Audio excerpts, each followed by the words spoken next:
Okay, thank you. Welcome. Again, Robin Stration from Search and Care. We are a New York City nonprofit that helps older adults to remain in the community through a number of fee-free services, beginning with care management, which means social workers that help you with a myriad of issues. And today we are having a Pet Pro workshop. Since 10% of our clients or more are pet owners, and most of us at Search and Care are, we understand the importance of our fur family members. And this will hopefully help us be better prepared to do right by our pets. And today, especially, we're talking about cats. And I assume that everybody here has a cat or possibly even more. I myself am a 3-cat family.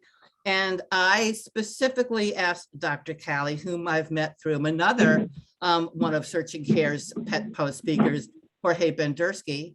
She is a vet. She is so knowledgeable. She is a spokesperson for Purina. And you're about to understand why we're so fortunate to have her here today. But I specifically asked her to speak to this topic.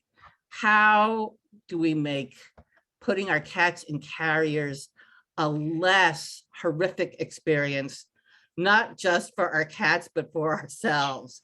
So with that, Dr. Harris, please, thank you and welcome so much for being with us today. Thank you. What an amazing lead in. And I have to just say thank you so much to Robin, specifically with Search and Care, just for inviting me to have this opportunity to speak with all of you lovely people. I see some beautiful faces on my screen. I see a few other boxes that indicate that some of you are on telephone. So I'm going to do the best I can to make this as interactive, as an engaging, because we are coming in different ways. Robin, when you get a chance, if you will allow me to share my screen, Oh, yes, I will get my yes. PowerPoint loaded. While she's doing this, I'll give you guys just a little bit of a background. I am not currently a cat mom, okay, but I still feel like I belong in this group of amazing cat owners, simply because I work with cats on a regular basis. I used to foster many kitties back in my day as a baby veterinarian, and I understand cats. Right? Cats are not small dogs, and so we cannot treat them in that same manner. So let me go ahead and pull up my screen and we will get this party started. Please. Now, when I'm giving this presentation, like I mentioned, I'm hoping that it is, helpful and supportive of what all of you guys have joined in on for this morning, for this workshop. But I am also hoping that I do reserve enough time at the end to allow for questions too, okay? So let's talk about how we're going to take the torture out of putting your cat in the carrier. And I think that, this requires us to take a little bit of a step back because, gosh, nobody, first of all, wants to go through the torture of having to chase their cat, find their cat, get them comfortable with going into their carrier. And then you have to make that trek to wherever it is that you're going, whether it's to come see me at the vet clinic or to take your kitty to maybe potentially go board, or maybe you're taking your kitty to go and get groomed. Either way, this can be incredibly stressful for everybody involved. Now, a little bit of backdrop or background on me. I am a veterinarian based in Atlanta, Georgia. So I'm your southern neighbor, okay? I'm not up there in New York with you guys, but I love you all the same. I was actually up in Philly last weekend. My bonus son graduated from college, so I was super excited about that. And then I will be in New York next month for the Westminster Dog Show. So I feel like New York is like another home for me, and I hope you guys still welcome me, even though I am currently in Atlanta. I practice emergency medicine, so I like is probably an interesting word. I'm really passionate about seeing very critical cases. I like to support my pet family members and obviously my pets that are coming in crisis. So I work with a variety of different species. For those of you guys who can see my slide, you can see that I have all different types of animals. For those of you guys who can't see, I work with pigs and goats and deer, if you can believe that, wildlife, plus your standard dogs and cats. I will see reptiles. I'm not thrilled about seeing snakes, but I took an oath as a veterinarian to love all of God's creatures, and that includes snakes. So I do take care of them. Now, this next picture that I'm showing is a picture with me and a very special little kitty, and his name was Rip. Rip the ragdoll kitten. And the reason why I put this picture up is because I will tell you, starting socialization or trying to encourage your cat to get comfortable with some of these day-to-day routine opportunities like going into their carrier or even coming out with guests come around, it starts when they're very young. I cannot stress enough, when you open up your hearts and your homes to a new cat, that it is so important to think about these things way ahead of time. Rip is less than a year old. Clearly, he's tiny. He's a little kitten, and already he is getting used to having, the veterinarian hold him. I have my white coat on. I have my stethoscope around my neck. I smell different than his mama. He's in a different environment, but you can see how chill he is. For those of you guys who can see the screen, he's not in distress. He seems to be very happy to have met a new person. And I attribute that a lot to his mom starting very early with his socialization, getting him out of the house and allowing him to meet new people. Now, when we talk about our kitties that are struggling with going into the carrier, I will often suspect that there is an underlying anxiety that's going on. I don't know about the rest of you guys, but I'm anxious about several things in my life, right? And it doesn't mean that I'm not happy. It doesn't mean that I don't enjoy getting out and doing certain things, but I can tell you in a very transparent manner, I get anxious when I have to travel by airplane. Even though I do it on a regular basis, it still provides anxiety in me.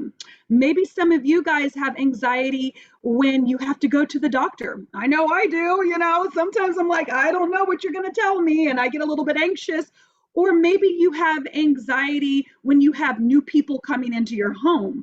Especially right now during the pandemic, it can get very concerning when we have new people that are coming into our environment. And so my purpose of sharing that with you is that it doesn't mean that we are depressed, doesn't mean that we're not happy and we don't enjoy life, but all of us, including our cats, can experience some level of anxiety.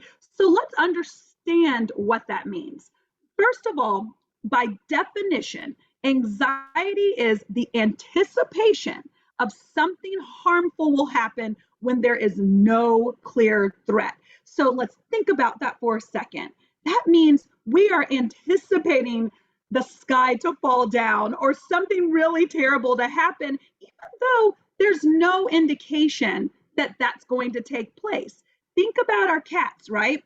If they see that carrier that they don't normally have access to, but maybe they remember that the last time they went into that carrier, they went to go see me at the vet's office and they had a surgery or they had to have blood drawn or something, then there's that association of potentially something negative happening. So now when you bring that carrier back out to them, even though there's no obvious clear threat, it's the anticipation that something scary is going to happen to them. So that is what anxiety is. And that is why you're probably now thinking, maybe my cat may be experiencing a little bit of anxiety.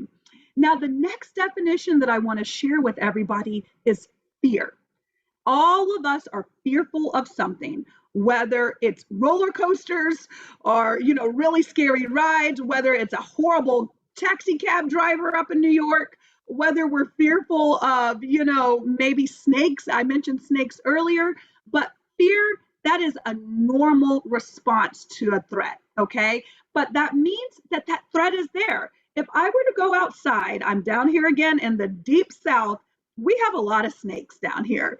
I have seen quite a few snakes in my neighborhood, and it does not make me super happy. So if I were to go outside and I were to see a snake on my driveway, then my response of fear is completely normal, because I see, especially if it's a venomous snake, a snake that is poisonous, that's a normal response to a threat. Completely normal. So thinking about your cats, right? If you were to take them into a vet practice and maybe the veterinarian is not fear-free certified, maybe your kitty is going through an entrance that they also use for dogs and they're not used to being around dogs, then that's a normal response to what they perceive as a threat. And that's something that I want to help you guys with. And then the last definition that I want to share with you is stress. Stress, I think all of us can raise our hands and show that we have all underwent some level of stress, especially within these past couple of years. I'm still stressed. I am still stressed about COVID, the pandemic, about what this means for the next steps, with what we're going to do through the summer and the fall. Like, I feel like stress is just here to stay, and that is the result of any physical, mental, or emotional demand on the body. Perfectly normal for us to feel stressed out, perfectly normal for our cats to experience stress, but now we need to provide some tools to help support them through this. Okay, now let's talk a little bit about the prevalence of feline anxiety. And I feel like when I share with you guys that your cats may be experiencing anxiety, you might be thinking to yourself, oh my gosh, Felix, or little Sam, or little Callie the calico, they've never shown me any signs of anxiety, but it happens. In fact, we estimate almost 80% of cat owners, so all of you guys on this call, 80% of the cat loving community has noticed at least one anxious behavior in their cat, whether that's hiding when the carrier comes out, whether that is when a new person comes into the home, they skedaddle, maybe they have certain body language or ways that they display that they may have a little bit of anxiety. But my point of putting this statistic up is that we're in good company. A lot of our cats have some level of anxiety, and that's something that we can help with. Here's something else I want to share with you guys. Only 2 in 5 cat owners, so 2 out of 5 of you guys, were actually aware that cats could benefit from assistance. Now, I think you guys are a lot smarter than that. That's why you're on this call, right? You're saying, you know what, my cat has a tough time getting into the carrier. There's something going on. So you're aware that there may be an opportunity for you to get some assistance. So kudos to you guys. But there's so many other cat owners out there, maybe your friends, maybe your neighbors, maybe other family members that are experiencing the same thing that you guys are experiencing with the struggle of getting your cat into the carrier, and they had no idea. They still have no idea that they should try and seek assistance. Hopefully after this call, you guys will become experts with cat wrangling, and you can provide this information to your friends and family members. Now, when I have my patients that come in to see me, there's definitely going to be some body language or ways to demonstrate or showcase that they may be having some anxiety, fear, and stress. For those of you guys who can see the slide here, you see this beautiful little cat, but he doesn't look so happy. He's kind of giving a scowl. He looks like he would actually try and growl, maybe even potentially try to bite you if you got too close to him. I see these types of cats on a regular basis in my practice. And my first approach is to meet my cat where he is, right? To understand what is it that he's concerned about. I don't want to move too quickly.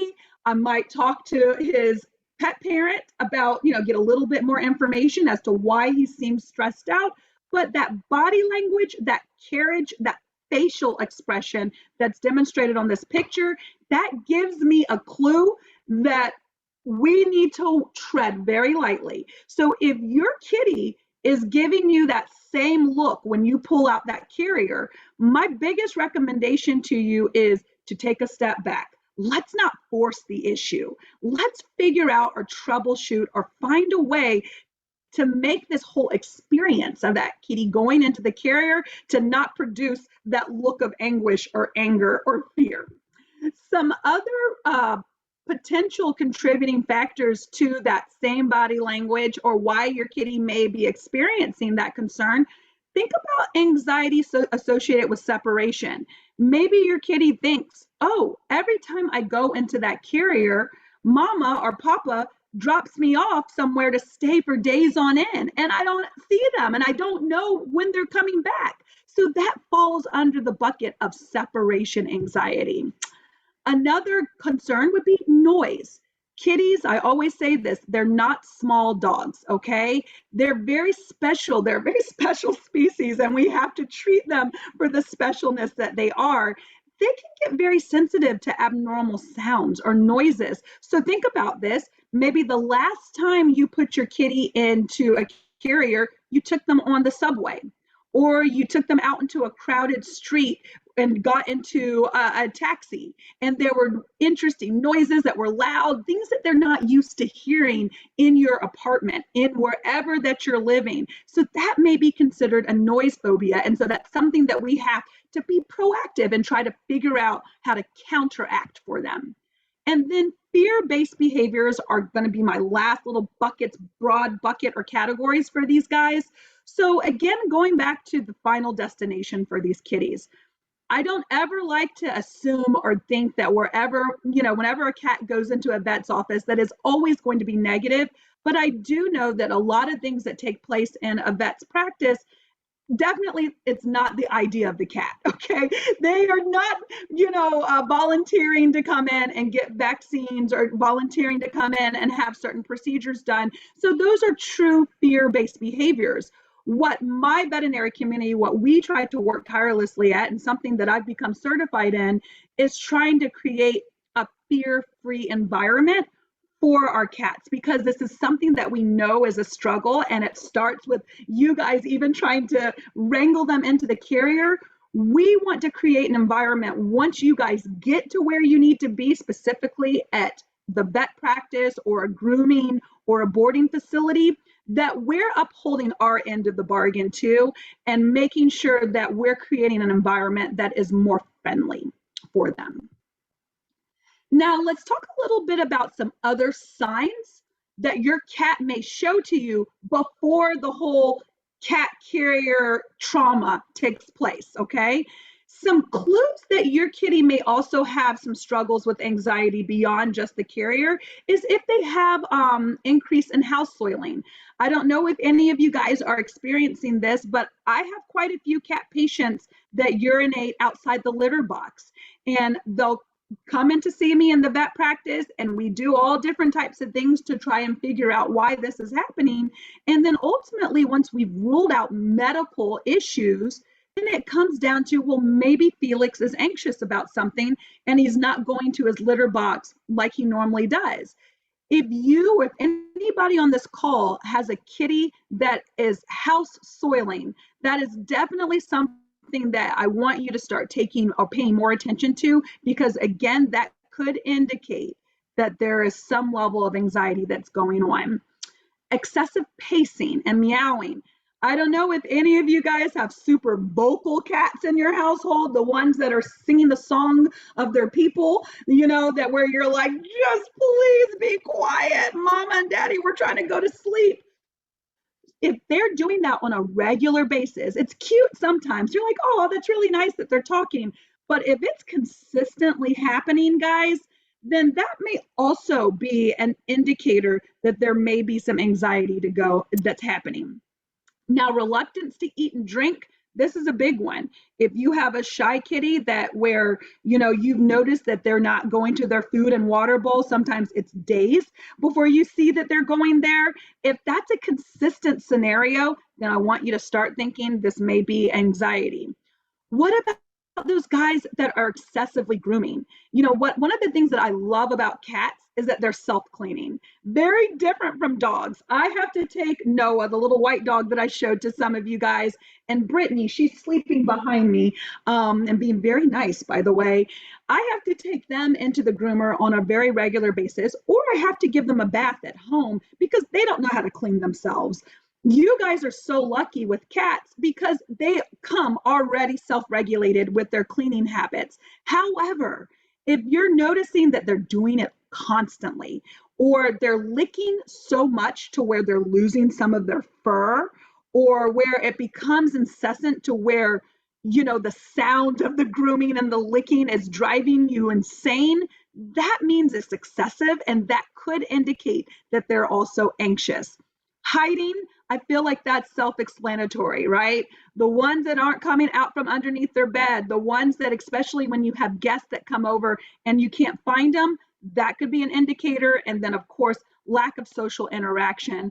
I think many of my cat parents tend to have, you know, if you have one cat, you have multiple cats, like many of us live in a multi-cat household. I think that's great. In fact, I encourage it. For anybody who's listening that only has one cat and you have room for one more, I would really try to support you guys and say, you know what, you should consider adopting another cat, because sometimes when it's a paired, a paired scenario, they tend to work with each other and help each other and comfort each other when it comes to that social interaction.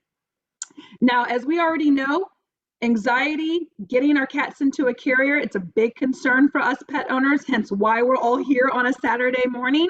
Nearly one half of cat owners say that they have felt motivated to seek help in addressing anxiety behaviors. I would include you guys in that stat. That's why you're here. So we're going to give you now some solutions. Okay. Now, for those of you guys who cannot see my slide, I'm going to talk through it as well as I can to try to describe exactly what's being pictured. For those of you guys who can see my slide, it'll make a lot of sense when I go through each of these buckets. But let's now turn our attention to solutions, okay? The first step was you guys showing up this morning to figure out, okay, what's happening with my cat? Why am I having a struggle getting them into the cat carrier? And what can I do to help support them through this process? The very first thing that I'm going to always recommend as the veterinarian, as a pet advocate, as an animal lover, is positive reinforcement. Now, guys, I understand in all transparency that when the trauma is happening, you have an appointment that you need to get to in an hour, and Felix is running around like he's lost his mind, and you're having to chase him, you're having to call family members to come and help you to try and wrangle him into his carrier.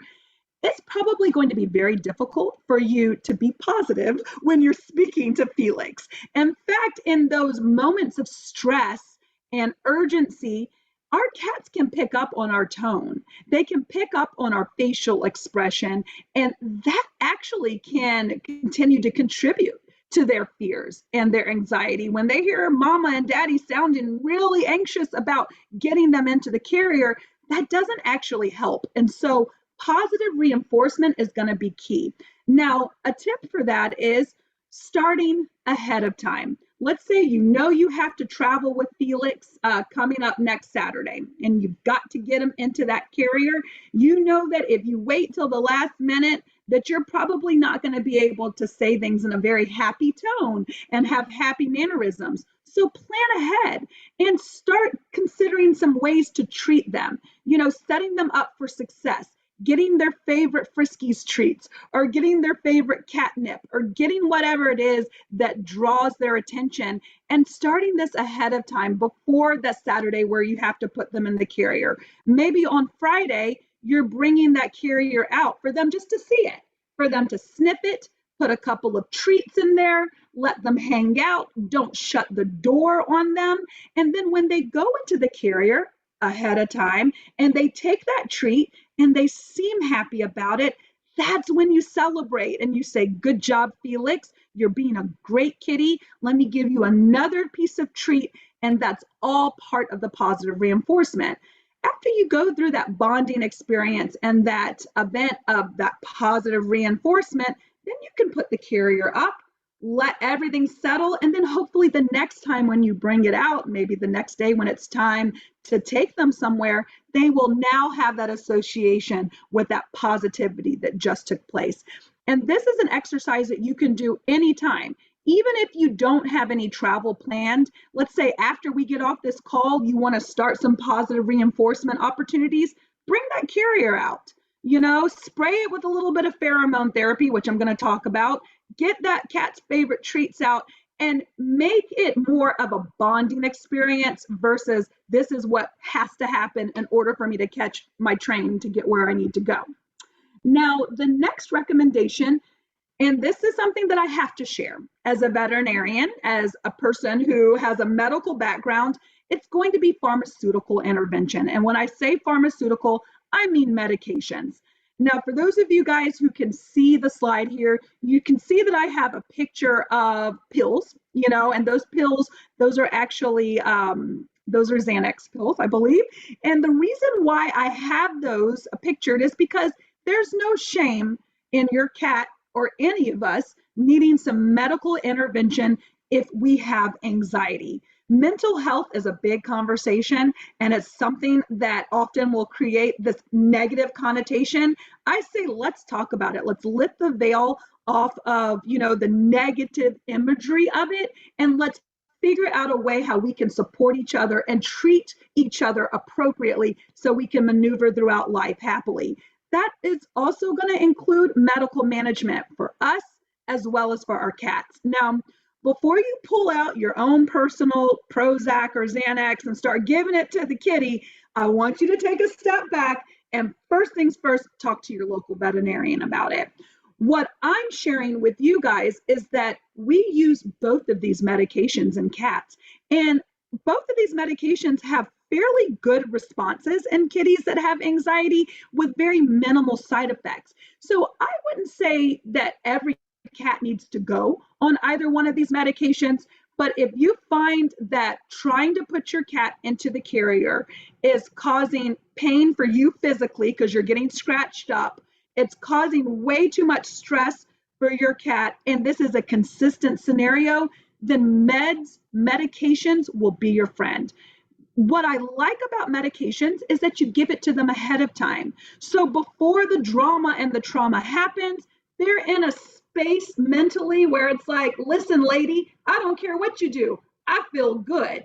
And then now you have a more positive experience.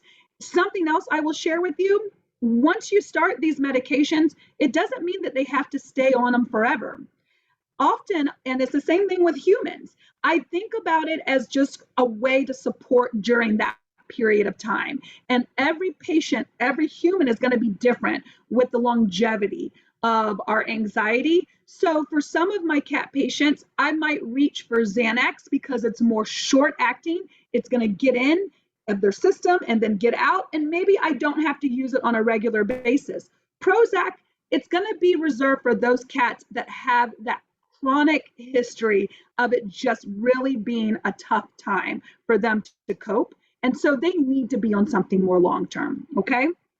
My next bucket that I want to share with you are probiotics. And what I love about probiotics, what we all know about it, if we're eating yogurt on a daily basis, or maybe some of us are taking probiotics like Culturelle, it helps support gut health. Well, it's the same thing in our pets, but there's been a lot of information to demonstrate that there is an interaction or a connection between what's going on with our gut and what's going on with our brain. It's called the gut-brain axis or the gut-brain connection. Let me take it another step further. Has anybody ever had that feeling in the pit of their stomach that something may happen that's bad, maybe that you don't have a good feeling about it? And usually, you try to talk yourself out of it, and then something bad does happen, or that you miss the train or something takes place, and you're like, you know what? I had something in my gut telling me that this was not going to go as planned. Well, that's part of your own individual gut-brain axis. And that's exactly what our cats and our dogs experience. And so what researchers have been able to show is that if you balance their gut health by giving the appropriate good bacteria into their intestinal tracts, that it can actually create a more favorable, more calming environment. And then that can send those favorable calming signals to the brain to where, all right, they're not getting that gut feeling of fear or sadness. So one particular probiotic by Calming Care, it's by Purina, which is the company that I do work for.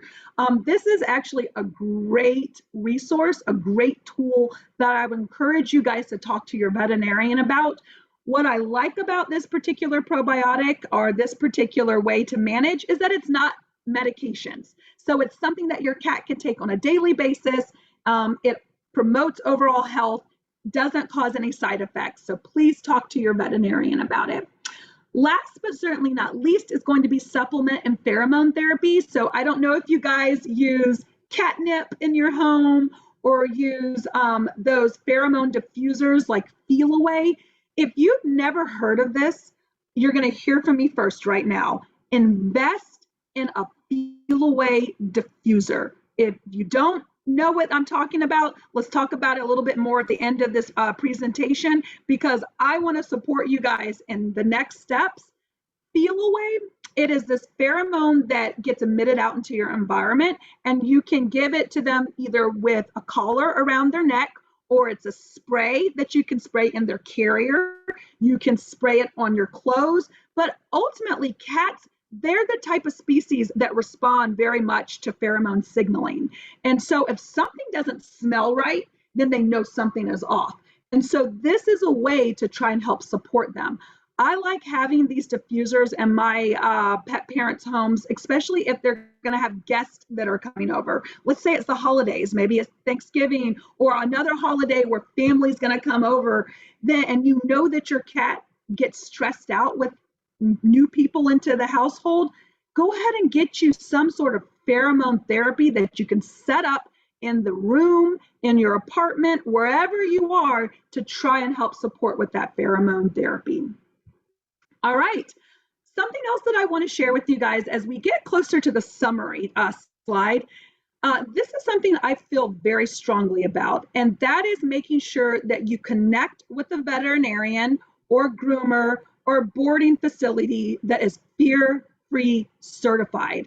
This is an additional training that us pet care officials have to take in order to provide a more fear-free environment for our pets, for our patients to come and visit. I am fear-free certified, meaning I took some additional courses to help me understand and learn how to meet my patients where they are. So for an example, now when I have patients that come to see me, even on emergency, I am very cautious about just reaching for the patients from the pet parents' arms. I try to approach them in a way that's going to make them comfortable. I'm also very much a less is more in my exam room. So what that means is if my patient is not critical and requiring immediate help, I take my time. I sit down on the floor with them. I let them come to me. I might put something on my hands that smells a little bit more favorable to them. I make sure I have treats available at any time to pull out and to remind them that this is a positive experience. All of this is part of fear-free certification that your veterinary professionals, as well as your groomers and your boarding facilities, can also obtain. Something else is the fear-free happy homes. I'm happy to share this with Robin at the end of it, but for those of you guys who like to surf the web, this is a really good website to give you guys some more information on how to promote a fear-free environment in your own homes. And so then before the carrier comes out, you've already put in place some tools to help support your potentially anxious kitty. So don't forget, Robin, if you want me to provide that information for you, I'll send it to you so that you can share out. All right, now let's get into some tips and tricks to help you guys, and then we'll go into some questions. First things first, with anything with your cat, if you're getting ready to travel with them, you want to put them in the carrier, start early, okay? Let's not leave this as a last minute opportunity. If your cat has given you indication that they absolutely hate the carrier and you have something planned a week from now, let's go ahead and pull that carrier out where they can visualize it. All right. Set it up in their room where it doesn't feel offensive.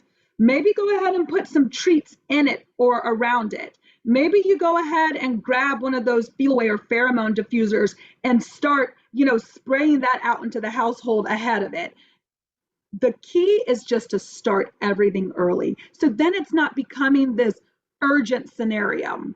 Something else with starting early, also when you adopt your cat, okay? I love when I hear about pet parents adopting kittens. Kittens are cute. They're so little, they're so much fun, full of life. But this is something that we all make a mistake with, and that is not allowing them to socialize, especially if we're living in an apartment scenario, or maybe you don't have any other friends that have cats. Socialization has to start early with these guys as well. So inviting a friend over and allowing them to hold your kitten, rub their paws, maybe even inviting a friend that has a cat that's super relaxed to come over for them to meet each other. It all really needs to start early before it becomes a problem. Now, I already mentioned this, but I'm going to say it again. Having that crate available or visual in your home is key. And this is for cats as well as for dogs. My dogs, the two that are sleeping so nicely in the room with me, I'm so proud of them because usually they like to be a part of the conversation, and they may start barking before this is all said and done. So I apologize ahead of time, but they love their crates.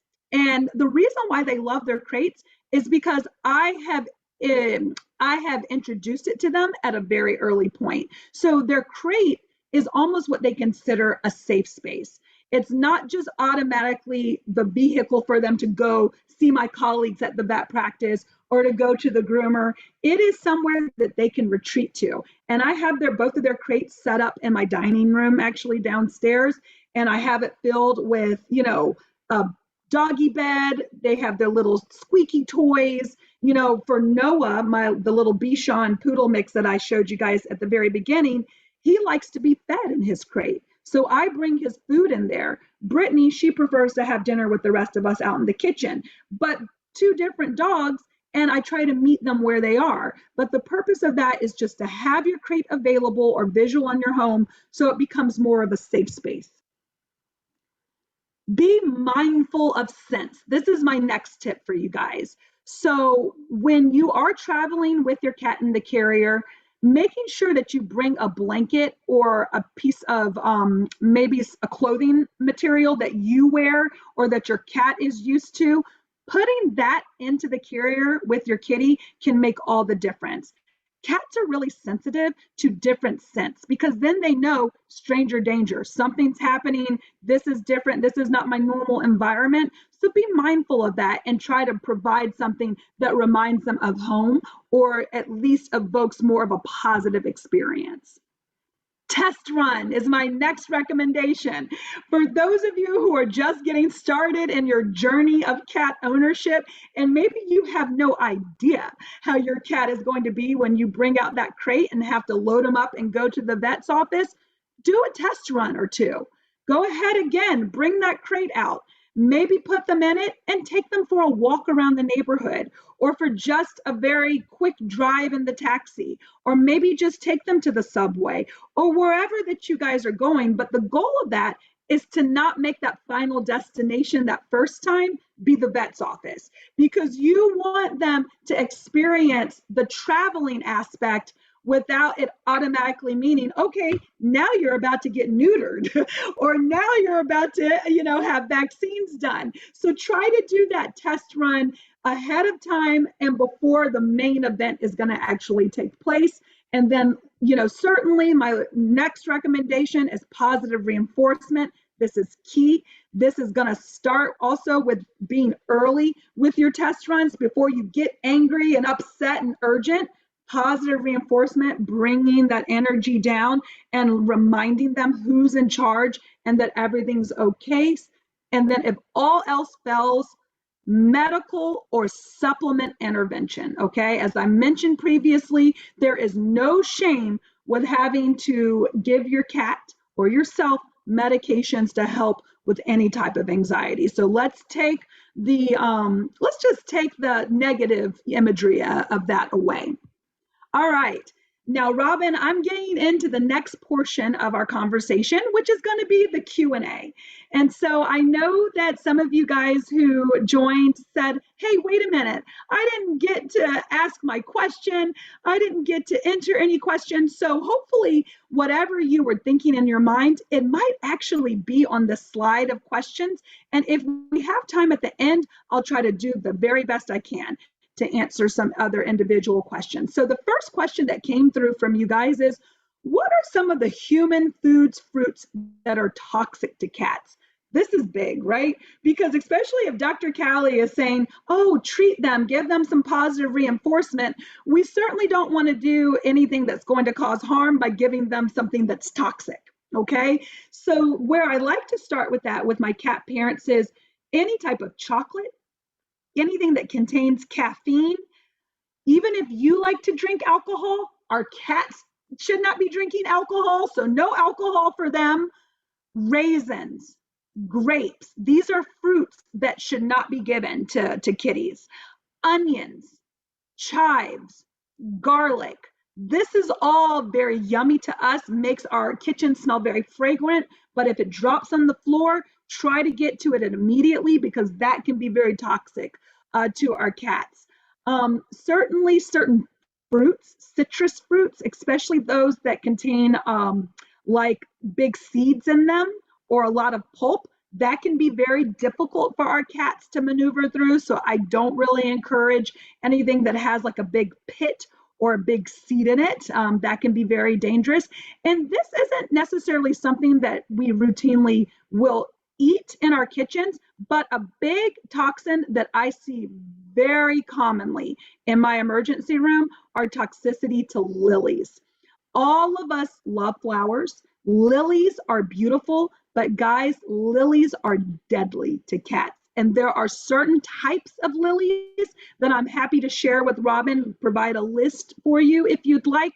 But I have had just more than I want to share cats that have come in, especially around Easter time or when lilies are more common, and they have ingested even just a leaf, or a little portion of the leaf, or a little portion of the stem, and it really has some bad effects on their kidneys. So when your friends or family members want to bring flowers into your household, please advise them to not allow any lilies to come in if you have cats in your house, okay? Now the next question. Somebody asked, my cat is an apartment cat and does not interact with other animals. Given that, what are the vaccines my vet is required to give my cat and which are optional?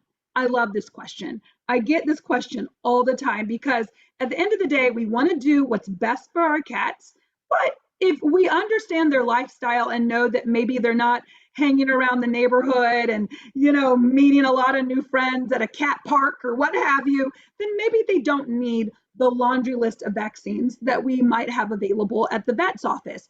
So I checked this out because I figured, you know, every state may have different requirements. I'm in the state of Georgia. I think majority of you guys are in New York. But what is the same between both states is that by law, rabies is required, okay? And I think that makes sense, guys. Rabies is a zoonotic disease, meaning it's something that can be transmissible to humans. So we can get rabies from animals and vice versa. So what we want to protect them against 100% is going to be rabies because of that transmissible opportunity to humans. Plus, it's a deadly disease. So rabies vaccines are non-negotiable. Your cats, all of your cats should be rabies vaccinated, even if they stay in your apartment. I'm going to take it a step further because I know some of you are thinking, I promise you, Dr. Callie, my cat is never leaving the apartment. This is what we do day in, day out. You can never say never. You don't know what may happen, heaven forbid, if there's a fire, or heaven forbid if you're gone and somebody gets into your apartment and doesn't realize that you have a cat and that cat, you know, gets loose. Either way, you can never say never that your cat is never going to leave the apartment. and potentially get exposed. And so I would say, even if that lifestyle indicates that there is a lower likelihood of your cat coming into contact with the rabid raccoon or anything like that, or another stray cat, it is still important that they get rabies vaccinated to ensure that they're protected. Other vaccines, like for like upper respiratory or feline distemper, there's another vaccine called Bordetella. These are feline leukemia. These are vaccines that are considered core vaccines, but aren't required by law. As a veterinarian, if you are still taking your cat to a boarding facility or to go to get groomed, I would still recommend those core vaccines because you don't want them to get sick when they get around other pets. So rabies required. The other vaccines are considered core vaccines, not required by law, but strongly encouraged by your veterinarian, especially if your cats are still going to be communicating with other animals or going into other facilities. Next question. Cat ears get so dirty. Ain't that the truth? I know that to be true. I am afraid to stick a Q-tip in them. How can I safely clean my cat's ears when they have that brown waxy stuff? I am so happy that whoever asked this question has asked it, because the last thing that we want to do is stick a Q-tip in any of our pets' ears, okay? And the reason why I say that is because their ear canals are very different from ours. We kind of know how far to go when we're cleaning out our ears with the Q-tips, but we don't really know, especially pet parents. I do as the veterinary, medical professional, but you guys may not know how deep to go with your Q-tip at home. So I say avoid it, because if you go too deep, there is that membrane called the eardrum that can potentially get damaged, unbeknownst to you, if you go too deeply and not recognize, how far you're going. So what I like to do to clean those dirty cat ears, I like to take a Kleenex, something that's really soft. Sometimes I'll take like a little cotton ball, not a Q-tip, but just like a little cotton ball. And I might moisten it just ever so slightly with some warm water and just gently start by just massaging or wiping that external ear. And then my finger, you guys that are looking, you can see how big my finger is. Everybody has different sizes in their fingers, but the rule of thumb is I'm not going to go any deeper than what my finger can reach. So you take your finger and you just very gently go as deep as you can. And then once you hit a roadblock, that's where you stop. Let's not try to force any issues. And if you feel like your cat's ears are still really dirty, despite taking Kleenex and just a little bit of a cotton swab with warm water, then you can always talk to your veterinarian and they can give you some sort of ear cleaning solution to help with that. Now, this next question is a great one. How do I encourage my cat to drink more water? I notice her poops are dark and dry. Nobody wants dark poops that are dry, okay? Myself included. So how do we encourage our cats to drink? This is a great one, okay? I like to start by encouraging canned food. For those of us who have cats that we prefer to give them dry food, there's nothing wrong with that. But what we have discovered is that cats are horrible when it comes to their own water intake, and they're desert creatures when we're thinking about them historically, so they have a tendency to run a bit dry. So I always like to recommend encouraging or inviting them to eat canned food, because that's automatically going to add additional moisture to their diet. If you don't want to do canned food, or maybe you are offering canned food and you still feel like your cat's not getting enough water, you can certainly try different methods, like purchasing a water fountain, because a water fountain that has like that trickling sound that cats love to listen to, and maybe that might encourage them to go to that water fountain a bit more. Also, having multiple water bowls set up in your apartment. If you have one cat, you may think all my cat needs is one water bowl. That's not necessarily true. If you have multiple rooms, or maybe your cat likes to jump onto the top of the refrigerator or somewhere else and sit high, making sure that they have other access to their water bowls beyond just what's in the kitchen or what's in the laundry room or what's in one place, especially if you have multiple cats. Okay, so if you have a multi-cat household, you should really have, let's say you have 3 cats, I would say on average, I would like to have a few, maybe 5 opportunities for water bowls for all these cats to be able to safely get to without any stress or pressure. Something else that I will add about encouraging more hydration, there are water supplements out there. One in particular is called HydroCare that you can add to your cat's water bowl, and that can also help support them with their hydration. Okay, next question. What are the dangers to a cat if you do not have them spayed or neutered?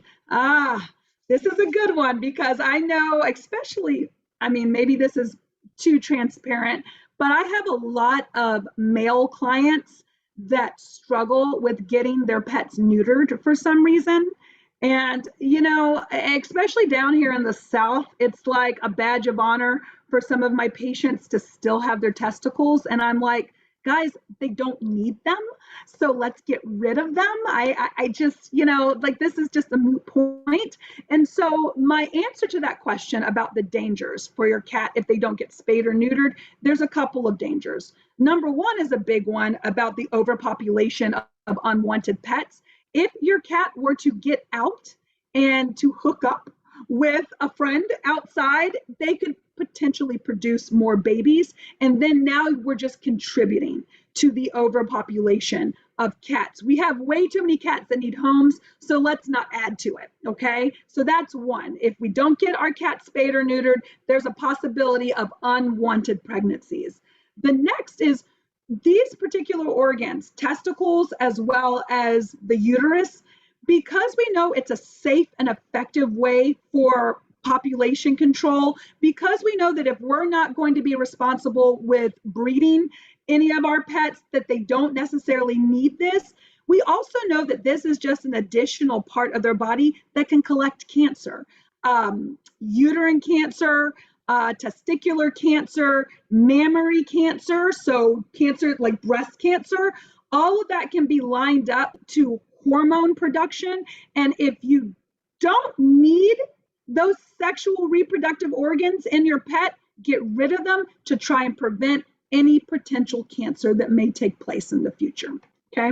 Now, the last question, many vets are recommending gabapentin to sedate a cat before being seen. Is there an alternative?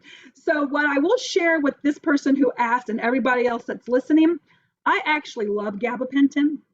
Gabapentin is a very safe medication that for some of our more stressed out cats can make that experience so much easier for the veterinarian, for the vet staff, and most importantly, for your cat.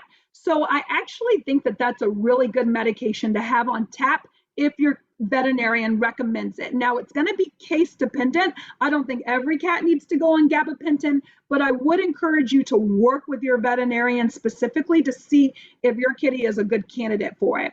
Now, if we don't want to medicate them, think back to some of the things I mentioned earlier in this presentation about alternative methods to reducing that anxiety right before they come to see the vet. So doing a test run, positive reinforcement, checking in with your vet and making sure that they're fear-free certified, or at least have fear-free measures put in place to create more of an environment that's going to be happier for that cat to be seen. So those are some other alternatives before getting to medical intervention. And then don't forget about those supplements. So I talked about a probiotic like Calming Care, or using Feel Away, that pheromone diffuser to help as an alternative route. Okay, so that's the end of the questions that have been asked of me ahead of time. Robin, I'm keeping a check on time. Do you think that we have some time to maybe answer a couple of questions? Yes, I do. But first, let me thank you so much for your thoroughness, for your positivity. And I, for one, have learned a lot, but I think where I'm going to start is my own stress.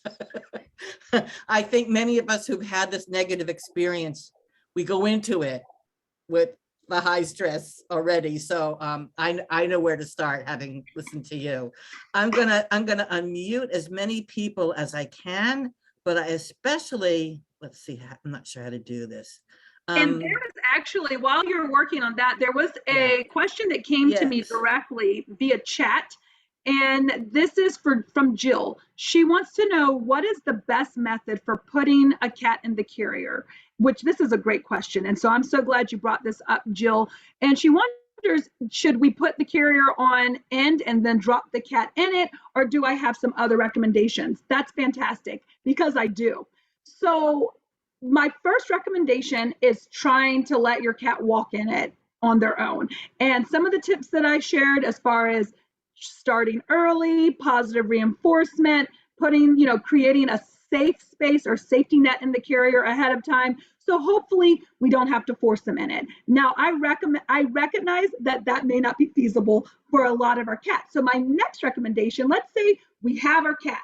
We have him in our hands. We have the carrier in front of us. Now, how are we going to get this cat in the carrier without a lot of tears?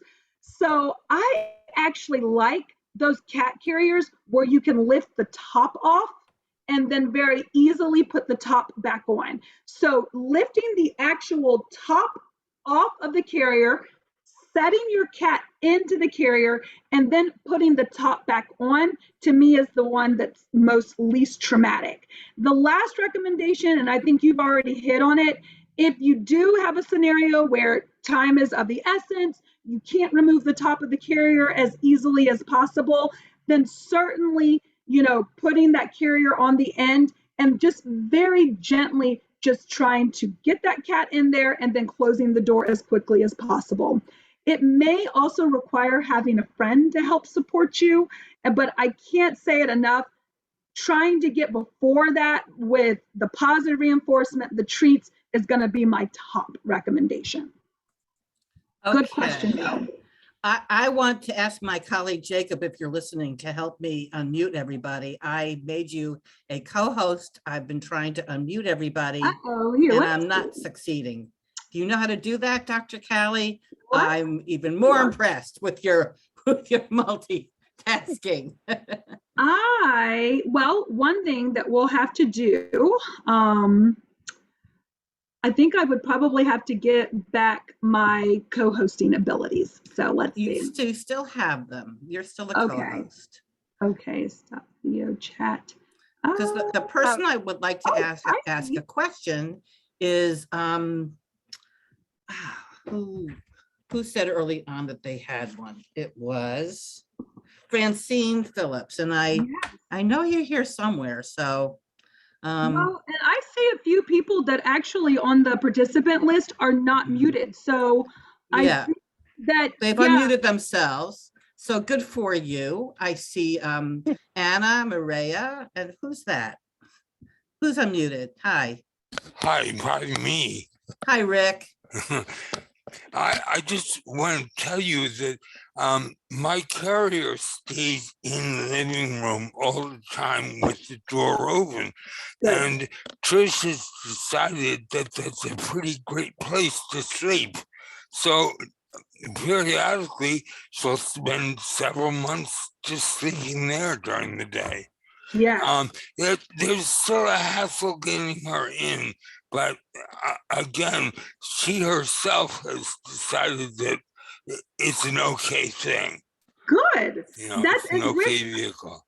I think that's amazing, and hopefully everybody, heard this is coming from a cat dad who can attest to having the carrier that's visible, and that, his little kitty has decided to create that carrier as his safe space. And it doesn't mean that, every time you get your kitty in the carrier that they're going to be super gung-ho about it. But I think the more that you normalize the carrier exactly with what you're doing, Rick, the better it's going to be. So I appreciate that comment. Yeah, and it's very easy. It was surprising at first to see her lying in there, but then to see her going in and out and in and out and sleeping, that was really very, very satisfying.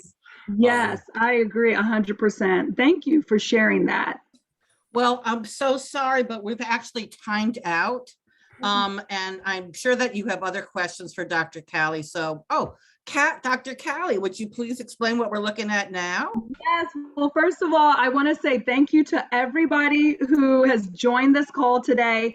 I would have loved to have done this in person. I look forward to the day that maybe we can all see each other safely and connect with one another despite, everything that's going on. But I appreciate Robin and Search and Care for providing this platform to all of you and to all of us to connect, even if we're in completely different states. So with that, I thank you guys so much. I also want to leave you with, maybe a little bit of a promotion here. And that is a really cool TV show for those of you guys who love animals. And I think every single person on this call is part of that community. There's a really fun show that's going to come out this Wednesday night on ABC called The American Rescue Dog Show. If any of you guys have ever watched the Westminster Dog Show or National Dog Show, it is essentially that same format, but except for it's rescue dogs. So all of these dogs have come from really unfavorable environments and have been rescued by their new mommies and daddies. Some of them are still in fostering scenarios, but they get to strut their stuff in the ring. And I was one of the judges, so I was just so proud and excited to be a part of it. It's gonna come into your television sets this Wednesday at 9 p.m. So you gotta stay up for it, Eastern Standard Time. That is so exciting. Who here, I mean, even though we're cat lovers, who here isn't really drawn to rescue dogs in general? So I can't wait to see who wins for what, because I understand there's some fun categories. Okay. But most important, Dr. Callie, I wish you were my vet. I do. I love your positivity. I love your can-do spirit. Thank you. We're going to have to, I guess, end now. But I hope we see you another time because we so would love to have you back. Absolutely. Thank you. And thank you to everybody who joined us today. It's going to be a hot day in New York, so this is probably, this may be the best thing you're going to do all day. I agree. I'm already sweating here in Atlanta. I mean, gosh, it's hot Atlanta. Hot Atlanta. You guys stay cool. We send our love to you down in Georgia and all of you. Thank you for being part of our Search and Care pet family. We'll talk to you all again soon. Thank you, everybody. Have a great day. Thank you, Robin. Thank you, Robin. Thank you too. Thank you, Bye, Robin. Maria. You know it. Bye. Bye, Jean. Bye, Bye, Anna. Bye, Robin. bye, Bye, Joan. Dr. Callie. Thank you. Bye, Jacob. Bye, Marcy. Bye, everybody else who's on the call. Thank you.